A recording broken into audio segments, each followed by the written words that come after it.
Welcome back to Secure AI Now, a podcast hosted by the Alliance for Secure AI. I'm your host, Brendan Steinhauser. I'm the CEO of the Alliance, and I'm excited today to have our guest, Tim Wipperman.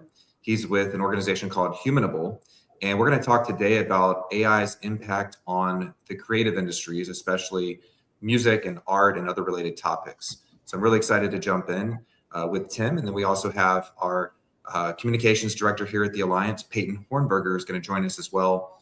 She happens to be an artist in addition to her work with the Alliance. So I'm very excited to have this conversation. Tim and Peyton, good morning, and thanks for joining us. Glad to be here. Yeah, thanks for having us. Tim, if you would just kind of start by your background, who you are, how you got interested in the music industry, and just tell us a little bit about your story and kind of where you are today and how you got there, if you would. Okay. I started out, I was a musician from when I was about 6 years old and classically trained.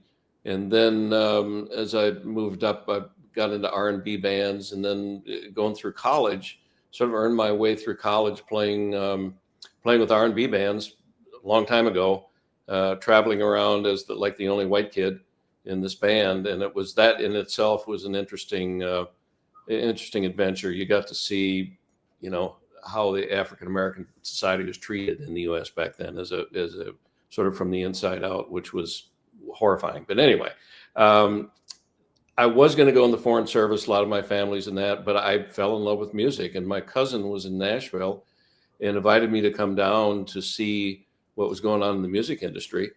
And I absolutely fell in love with it. So I informed the family that I was going to become a music person, which didn't go over well, but that's just kind of the way it is. Law school went out the window, and I came down to my first job was with a fellow named Chet Atkins, who is one of the most famous guitar players in the world. And Chet ran RCA Records down here, and I went to him and I said, "I'll work for free.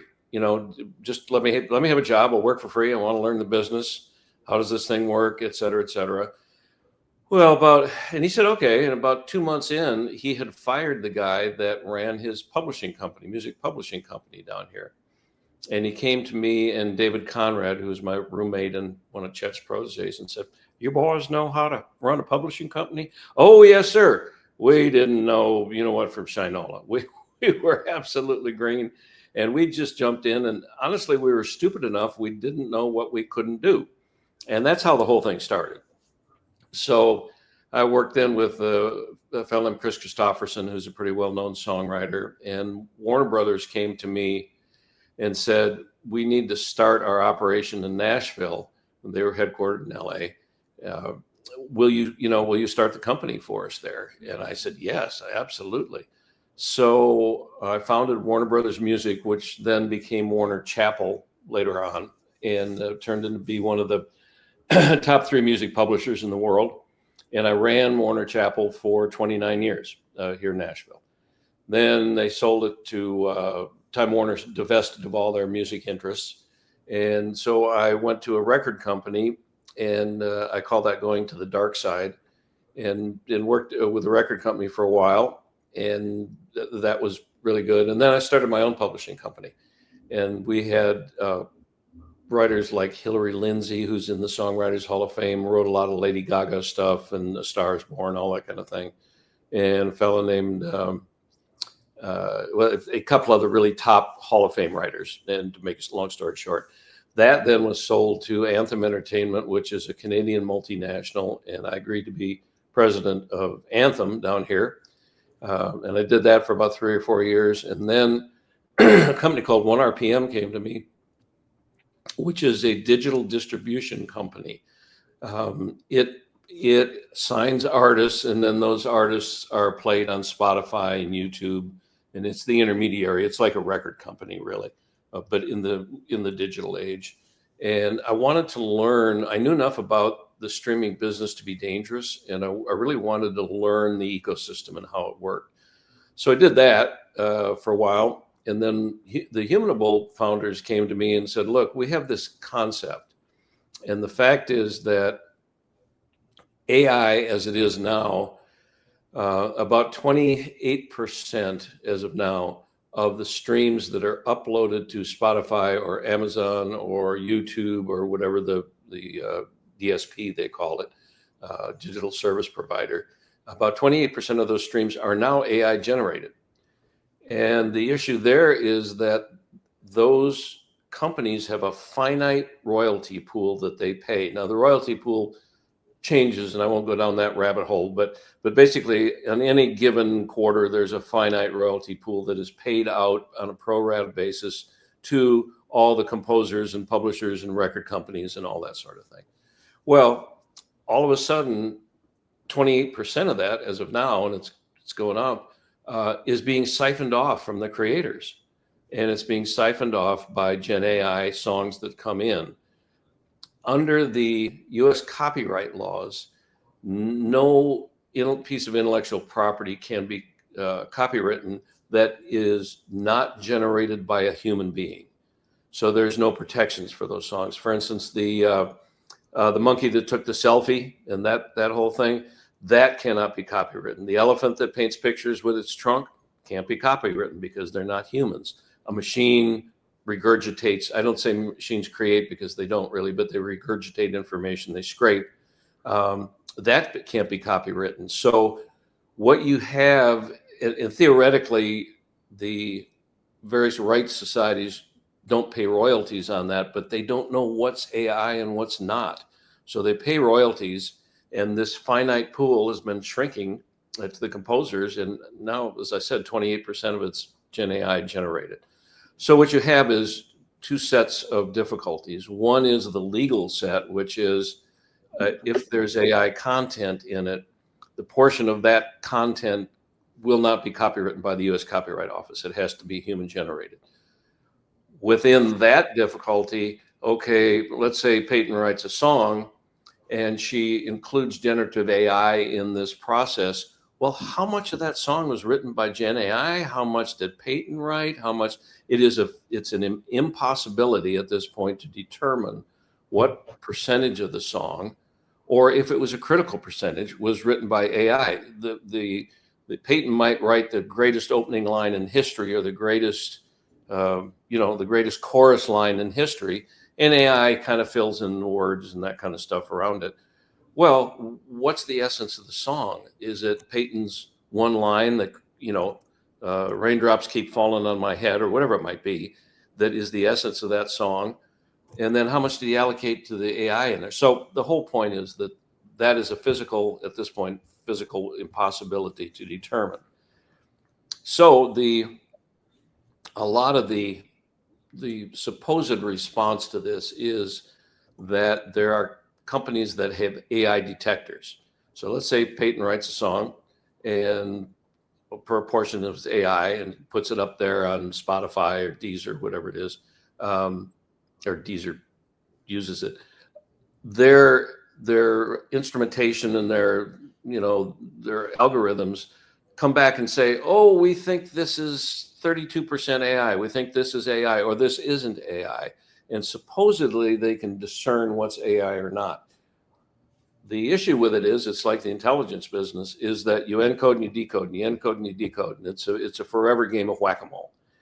So now there are companies that guarantee that you can take an AI-generated song, you can run it through their system, and they will scrub any AI vapor trails from that composition so that you can present it as humanly created.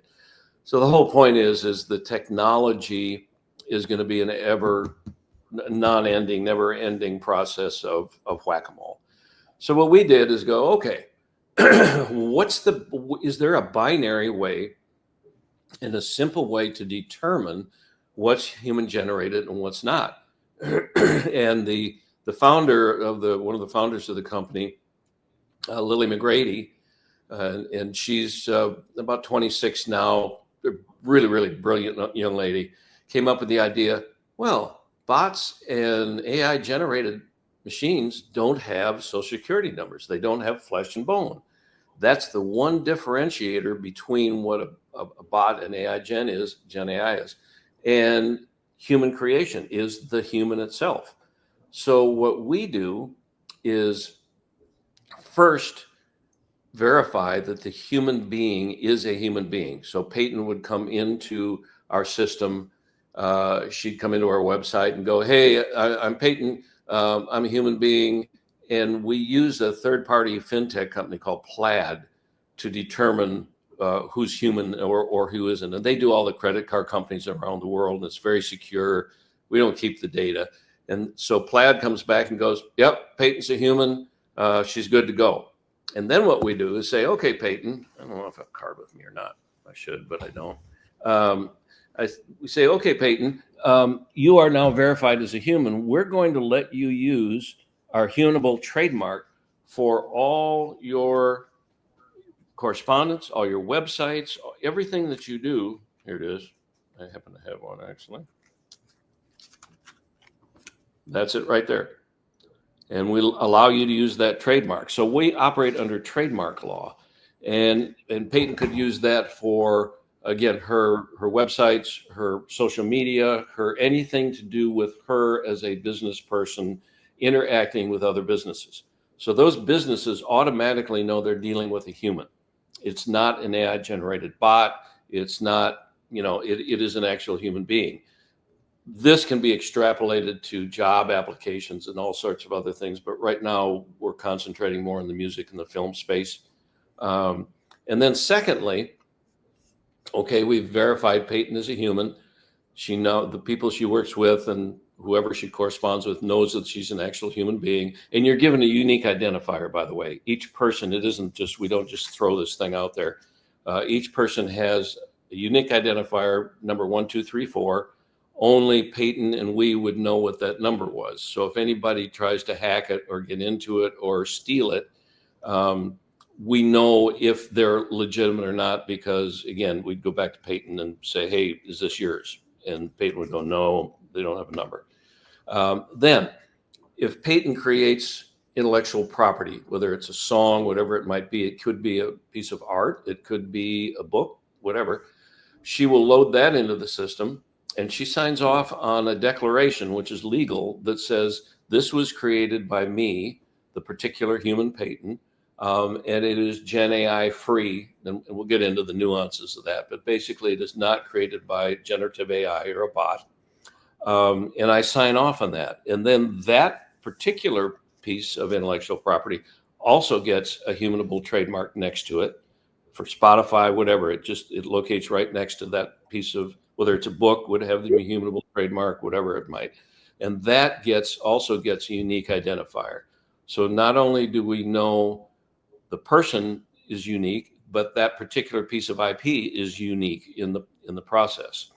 Then what happens is, if Peyton is lying, let's say she is a human and she is using a bot to create all this stuff, and she's faking it and try to run it through our system, pretending it's human.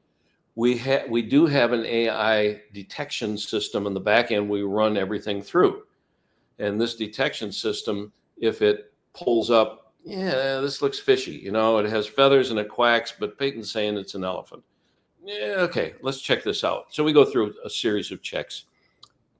If she just makes a mistake and it's an individual writer, that's fine. We go, "Peyton, you screwed up. Here's this, fix it and we're good, and you can keep moving on." But for people that are serial offenders or actually, are trying to game the system, they have signed a legal affidavit saying that they, the human, created this piece of intellectual property. And if they aren't, it's perjury under federal law. That's where the hammer comes in, because they've signed an affidavit that is a legal document and it's fraudulent. So there's two ways we can go after them. One is from a civil perspective, and two of our founders are attorneys. One's a litigator and one's a trademark expert who's world renowned. So we can go after them civilly, and we can refer them to the authorities in their particular jurisdiction for jail time. So there's a fellow in South Carolina that did this and got about $10 million off Spotify using little bots that it was not a legal way to do it. Apparently, he's not convicted, so he's being accused of. That person can be referred to the DOJ or whoever it may be, the state, the state authorities or the federal authorities. and you can go to jail. So it's a much stronger hammer than just U.S. copyright law. It's fraud. It's full-blown fraud. So what we're trying to do is give the human beings weapons, I guess, against AI intrusion. And the best weapon so far is that, yes, you are a human being, and yes, this piece of intellectual property was created by you. Then that trademark flows downstream. When you go to Spotify or you go to YouTube or whatever and you upload it, you can put the Humanable trademark next to you, and the fans know that this is human created music. And one of the issues, the big issues, whether it's Spotify or whomever, is that the fans don't know when they first go in what's AI generated or what's human. There's hundreds of thousands of tracks uploaded every day into all these distribution systems. There's no way a human being can go through and sort of by listening suss out what's AI and what's human, et cetera, et cetera. It's physically impossible. So this is an immediate, instantaneous visual identifier that what you're going to listen to has been created by a human being. Is that, I mean, I have an opinion about this, of course, just as a consumer, as a listener, but, is that something that you're finding is really important to the audience, that people that are listening to music want it to be created by humans? Yeah, because we were wondering whether, the majority of the audience or preponderance of the audience would care. It appears that they really do. They'll go in to listen to AI tracks. There's a couple new bands. There's a new band that is purely AI. On the film side, there's an actor now, and I forget her name, but she's fully AI, and there's a huge backlash from the acting community. So the fans will go in and look at something out of curiosity, but what we're seeing is once they're done with the curiosity, they go, yeah, this doesn't have that. It doesn't have the human emotion. It then, machines regurgitate, humans create. That's the essence of the difference.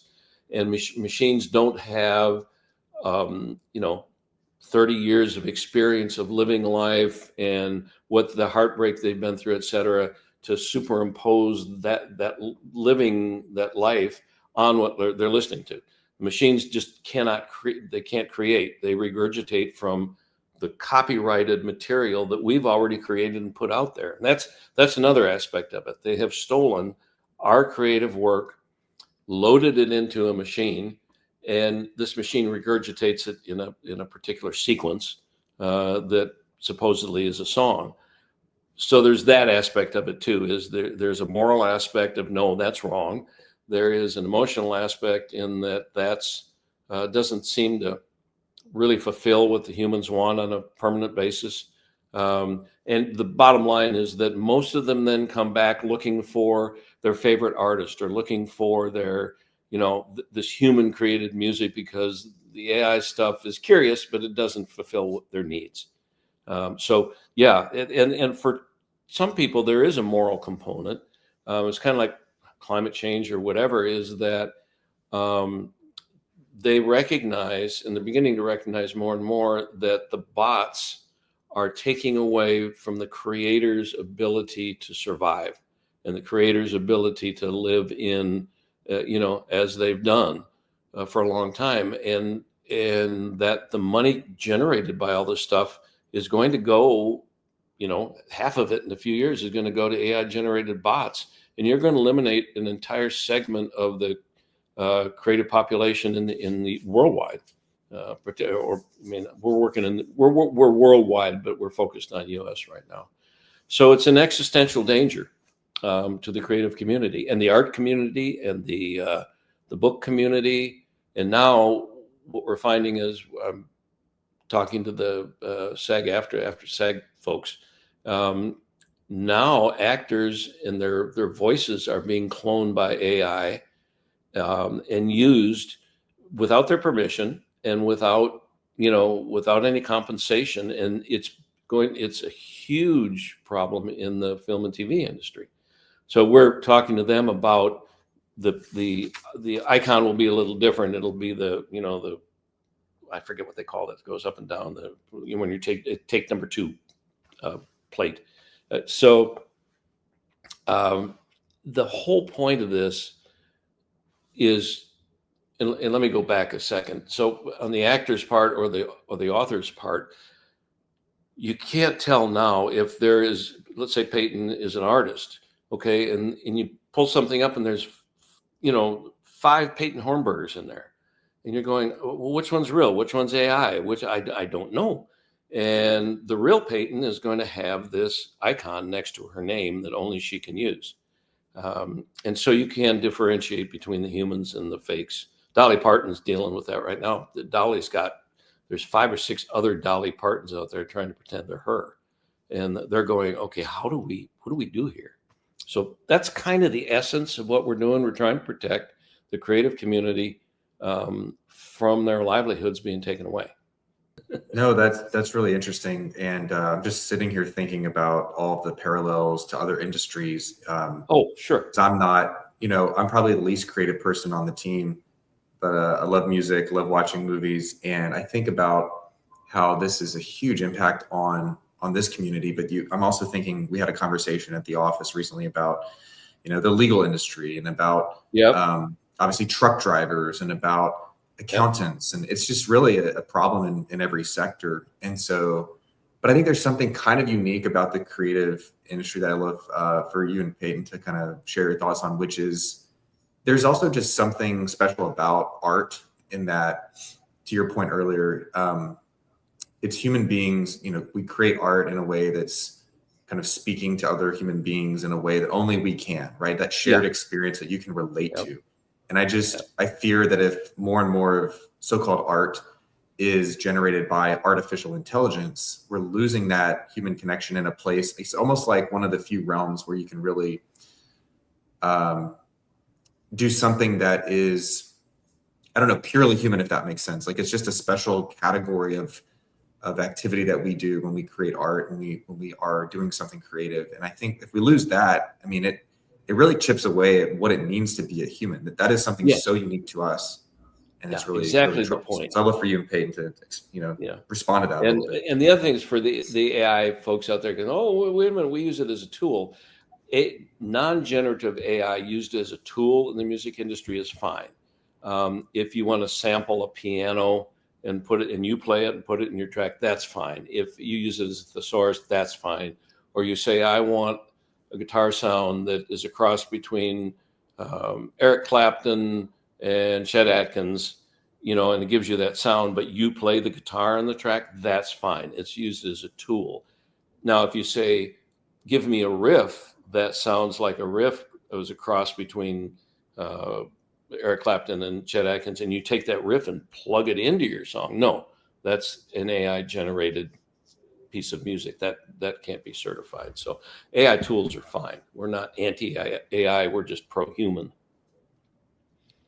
Well, I agree. As an artist, I think that being pro-human in this time is extremely valuable, and also it's coming from like a very deep place. I think Brendan's right. Like it's a very special thing to create. And I think it also pushes the boundaries of culture, and I think that that's what keeps us alive and it keeps things moving. But I was curious, Tim, like, who is behind the influx of all of the AI generated music? Like, is it just people trying to make a quick buck, or is like, how much is at stake for creators, like in the music industry space? Well, the people doing Gen AI music are doing for one reason, that's to make money.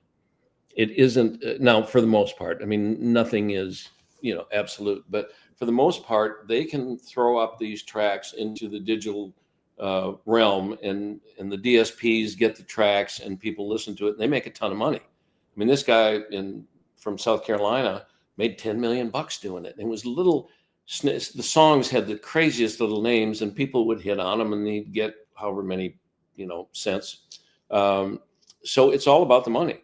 And the only, like I said, I keep going back to this binary differentiation between what's created by machine and what's created by human. The only binary and absolute way to know that what you're listening to has been created by a human is some kind of visual identifier that you can look at instantly and see, oh, okay, human, great. I'm listening to a human being. You have the right to listen to AI stuff or watch AI stuff. Right. But most people, after a little while, don't want to. My instincts would say the same thing. Do you think there's going to be a resurgence in the in live music or appreciation for the in-person tangible arts? Well, sure, there is. I mean, the one thing that bots can't do, obviously, is to perform on stage. So there has been a resurgence in post-COVID resurgence in performance art, whether it's music or whatever it may be, theater. The issue is now with the economy, what we're seeing is sort of a downturn in people's spending habits because everybody is a little tentative about, we don't know where the economy is going. We don't know what's going on here. In Europe, it's robust, but there has been a resurgence in the creative arts, and post COVID it did this, and then it's kind of flattened out now again because of economics, I think. But that's one stronghold of humanity that the bots can't absorb. So, or if you go to an art gallery or museum or whatever, we have the Frist Museum here in Nashville. It's just absolutely wonderful, and that's getting massive crowds, and depends on what they have in there. But the Frist is doing really well, and people love to come see it. I'm on the board of the Country Music Hall of Fame, and so that it's a 200,000 or 300,000 square foot facility in Nashville. It's one of the centerpieces, and we're having more people visit that than we ever have in history. And it's because, Taylor Swift is, involved in it a lot. And so she's popular across all the genres. But the point is they like that human connection. And the fear of, go ahead. Sorry. No, I think that's my instinct is, and also what I've encouraged, like in my circles of creators is, do more in person, go to the, try to get your art in galleries and go and attend and support also other local artists. And, being in DC, we have all the amazing art galleries and museums. And I think there's when you're seeing even old art, new art, old art, there's definitely this air of you can see the sculptures, you can see the handprints, and there's something very special about that. And I think I've been encouraging that amongst my circles, and I think we'll see. That's my feeling at least, is that there will be more of a push towards that versus getting off of the digital intoxication. That's what it is. The issue is in the music industry is that for artists that want to get signed to big record labels, the majors, the first question they ask is, what do your socials look like? And they don't ask how many people come to your shows. What do your socials look like? How many followers do you have on Instagram? How many followers do you have on TikTok? Wow.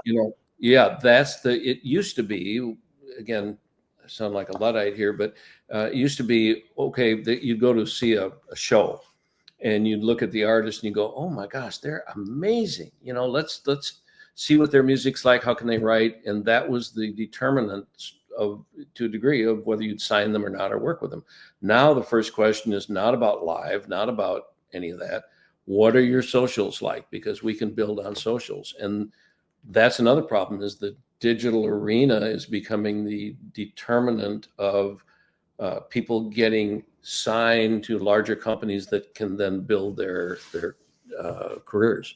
That's a crazy transition, and hopefully my hope is that we move back into a world of there's more of a filtering that happens. I was in Colorado recently, and I was at this woman's art gallery, and she paints really beautiful landscapes and names them based on emotion, and I thought this was very interesting. And I asked her what she thought of the insurgence of AI generated art, and she was pretty optimistic, which I enjoy meeting other optimists. And she said, I think there's going to be a major filtering that happens where people not only have a preference for human created art, but the actual human artists are going to rise above, and there's going to be a push for more of this in-person and tangible things. So that's my hope. Well, and what we're finding when we look at this, What happened was there was a swing. I'm trying to be succinct about it, but there was a swing, what they call the A&R process, which is artist and repertoire, which is going out and finding new acts. So everybody went from the traditional, let's go look at them play, to what are their socials? And, oh, this guy's blowing up. They're huge, whatever, let's sign them. So they sign them, and they're one-hit wonders. They can't play on stage. They don't have the long-term, that pixie dust that's around a great artist, whatever you want to call that aura or whatever. They don't have that. And so they get out there and they get this massive one-time hit, and then they can't do crap about it. They can't play. And so they were spending millions of dollars signing one-hit wonders. And now the pendulum has started to swing back to what you're talking about. Okay, let's go find genuine humans, but on top of it, we want them to have great socials. So, but at least it's swung back a bit. I know that's so true. And, as an enjoyer of like music as well, and I've been to concerts, I've heard artists and I've seen them perform, and I'm like, man, I wonder if you weren't such a hit online, if you would have the same following. But yeah, no hate here, but I think there's we'll see how things transform. Yeah, I want to ask you about one thing that we work a lot on, which is public policy. And I was curious whether you guys have interacted a little bit or a lot with lawmakers, whether in Nashville or in Washington, and if so, how those conversations have gone. What are they thinking about, or what should they be thinking about? Well, there's 2 or 3 organizations here that handle the preponderance of it. There's an organization called the Nashville Songwriters Association International, headed by Bart Herbison. Bart came from the political world, and they are sort of the trade organization for all the songwriters and composers. And they take writers up to Capitol Hill and play for them. And the acts that have been passed recently are a direct result of NSAI cooperating with what they call the performing rights organizations, which pay composers for public performance on radio and TV and such. Those are BMI, ASCAP, CSAC, GMR. Those are the main ones. And so they try to protect composers' royalties. There's the Mechanical Licensing Collective that was created out of the fight between the digital providers and the composers. After 10 years, they finally made peace, and we got this bipartisan bill through to create the MLC, they call it, which collects a certain kind of a royalty and pays it out to the songwriters. So there has been a bit of a truce between the Spotify, YouTube, Amazon folks and the creative community. Although recently there was Spotify and the composers were at great odds. They came to an agreement, then they reneged on the agreement in essence. I mean, it wasn't a legal reneging, but they found a way to bundle things that reduced the songwriters' royalties. Now it appears they're coming back and Spotify's doing deals with individual publishers that will funnel more music back to the composers. But yes, is the short answer, is there is a lot of lobbying up there. But again, when you look at us, we don't have the economic clout that a Google would have or that a Spotify has in terms of, the reality of it's expensive to work on Capitol Hill, to get representatives to go talk to the the politicians. So what we have is our people, and we send songwriters up there to go to a particular senator or particular congressman from their district, and they play a hit song, whatever it may be, that the senator goes, "Oh, that's wonderful. My wife loves that. We got married to this song," whatever it might be. And the composer says, "You know how much I made off that song? I got, 50 million streams on this. I've made $10,000 total on this," or whatever it may be. I mean, it's about $3,000 per million streams, depending on the digital service provider, which I won't go down that rabbit hole. But and they go, "That's all you made? I thought you guys were all incredibly rich." And and the fact is, no, that most songwriters, I think it's 75% of something make under $100,000 a year in artists. So there are the few, the 1%ers that are making million, Taylor and folks like that making billions. But for the most part, these are just ordinary Americans trying to create and survive and feed their families and do that kind of stuff. So we as Humanable are not involved in it directly, although I'm working with Bart in the NSAI. We're talking to the Musicians Union, SAG-AFTRA, all the various organizations that do the lobbying on our behalf of creators. So yeah, no, that's interesting. And I've heard some of those organizations, and we'll have to see what's going on there and what they're working on, because obviously this is an issue that's not going away. So no, yeah, I really appreciate you taking the time to join us today. This has been a great conversation, and keep up the good work and keep working for a human-centered future in the creative space. So that's something that's really important to us, and I think important for all Americans. So thanks for what you do. Yeah, and it's going to extrapolate to all kinds of businesses. I mean, this issue is going to end. We're hoping to sort of become the ubiquitous mark where everybody can use this. Every human can use this to differentiate themselves from machines. So I'm going to encourage your people here. This is promotion, shameless promotion. Absolutely. But go in and join. That's what it's inexpensive. It's $12.95 a year to join as a member, and then there is a per track cost for composers, and that's negotiable with different people. But it's not expensive, and it's really going to help everybody. So from a moral perspective, go join. Absolutely. And Peyton, thank you for the invite. Yeah, thank you. I think this is like the important discussions of this is everything. I think this is one of the core aspects to humanity is creation and art. So I think this is wonderful. Great work. Well, good, and good luck to you guys. I mean, God bless you. Go out, go be grand, and do some good here. Thank you, Tim. Thank you. Okay, we do our best.